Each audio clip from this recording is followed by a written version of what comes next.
Hello friends, you are welcomed your own YouTube channel English का जज्बा। In today's video we will discuss about class 12 first poem my mother at 66 composed by Kamala Das. Let's recite the poem completely।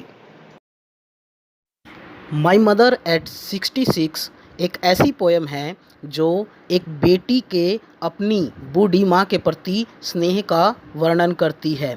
इस कविता में कवित्री और उसकी mother लंबे समय तक एक साथ नहीं रह सकते। कवित्री अपने माता पिता के घर से कोचीन जा रही है और वह कार में एक एयरपोर्ट पर जा रही है और उसकी माँ हवाई अड्डे तक उसे अलविदा कहने के लिए उसके साथ जा रही है। कवित्री डिस्क्राइब करती है, driving from my parents home to Cochin last Friday morning. अपने घर से कार में ड्राइव करते हुए, अपने माता पिता के घर से कार में ड्राइव करते हुए वह कोचीन की तरफ जा रही है। लास्ट फ्राइडे मॉर्निंग, अंतिम शुक्रवार की सुबह को। इसी दौरान आई सा माई मदर, कवित्री कहती है कि मैंने अपनी मदर की तरफ देखा। बिसाइड मी, जो कि बिल्कुल मेरे पास में बैठी हुई थी। डोज का मीनिंग होता है प्यारे बच्चों ऊँघना, हल्की नींद लेना, ऊँघते हुए देखा। ओपन माउथड, और मुंह खोलकर। Her face ashen like that of a corpse, और उसका चेहरा ऐसन की तरह दिखाई दे रहा था। एसन का मीनिंग होता है राख के कलर का। दैट ऑफ ए कोप्स का मीनिंग होता है प्यारे बच्चों डेड बॉडी। जैसे एक डेड बॉडी का कलर राख की तरह हो जाता है, उसी तरह वह दिखाई दे रही थी। कहने का अर्थ यह है कि वह एक लाश की तरह दिखाई दे रही थी। और उसको देखकर पोएटेस हमें बताती कि रियलाइज्ड विद पेन, मुझे बहुत दर्द महसूस हुआ। That she was as old as she looked but soon put that thought away. उसे दर्द महसूस हुआ क्योंकि वह उतनी ही बूढ़ी थी जितनी बूढ़ी वह दिखाई दे रही थी। कहने का अर्थ यह था वह बुढ़ापे की अंतिम स्टेज पर थी। लेकिन इस स्टेज को देखकर कवित्री के मन में एक विचार आता है कि क्या वह अपनी मदर से दोबारा मिल पाएगी या नहीं, क्योंकि वह बुढ़ापे की अंतिम स्टेज पर थी। लेकिन जल्दी ही, बट सून, लेकिन जल्दी ही, पुट दैट थॉट अवे, लेकिन जल्दी ही कवित्री ने अपने मन से इस विचार को निकाल दिया। एंड लुक्ड, और आगे देखा। But soon put that thought away, और कवित्री हमें बताती कि मैंने उस विचार को बाहर निकाल दिया।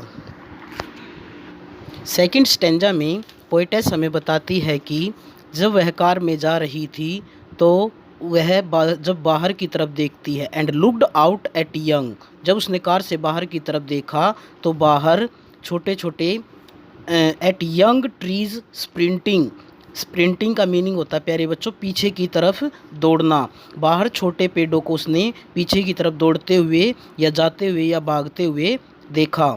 The merry children spilling, merry होता है खुश, चिल्ड्रन बच्चे, स्पीलिंग घरों से बाहर आते हुए, तो उसने खुश बच्चों को घरों से बाहर आते हुए, आउट ऑफ देयर होम्स, घरों से बाहर आते हुए देखा।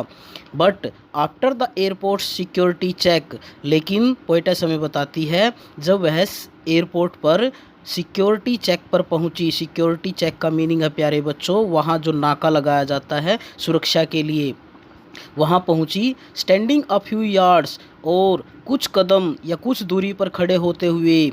आई looked again at her wan and pale, तो पोएटेस हमें बताती कि मैंने अपनी माँ की तरफ दोबारा देखा, जो बिल्कुल, वैन का मीनिंग होता है बीमार, पेल का मीनिंग होता है पीली, जो बीमार और पीली दिखाई दे रही थी।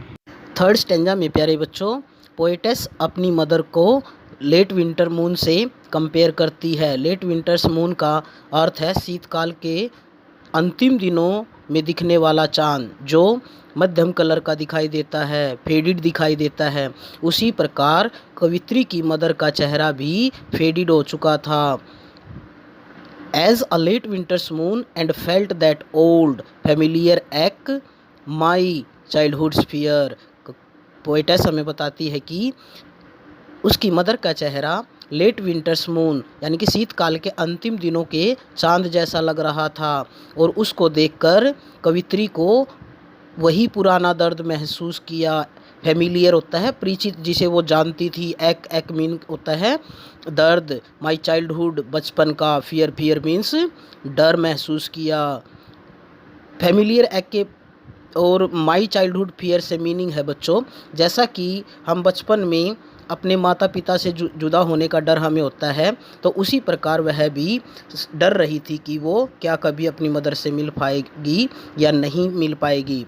But all I said was see you soon Amma. लेकिन उसने इन सभी विचारों को अपने मन से निकालते हुए सिर्फ एक ही शब्द कहा, सी यू सून अम्मा। सी यू सून अम्मा मीन्स माता जी हम दोबारा ज़रूर मिलेंगे। All I did was smile and smile and smile. और पोइटेस हमें बताती कि जो मैं कर सकी ये वही था, केवल हंसी हंसी और उसकी तरफ हंसी। इस प्रकार प्यारे बच्चों, हमने देखा कि अपनी मदर से अलग होने की वजह से कवित्री जो है एक भी शब्द नहीं बोल पाती और वह केवल हंसकर उनसे अलविदा कहती है। तो ये थी आपकी पोएम। उम्मीद है आपको अच्छे से समझ में आई होगी। और अब ये मल्टीपल चॉइस क्वेश्चन जो आपकी स्क्रीन पर दिखाई दे रहे हैं, आपको इन्हें अच्छे से लर्न करना है एंड राइट करना है। और जिस बच्चे ने ये चैनल सब्सक्राइब नहीं किया है वो जल्दी से चैनल को सब्सक्राइब कर ले, ताकि सभी आने वाली वीडियो के सभी नोटिफिकेशन आप तक पहुंच सके और आपकी पढ़ाई में कोई बाधा न हो। Thank you very much. Have a good day.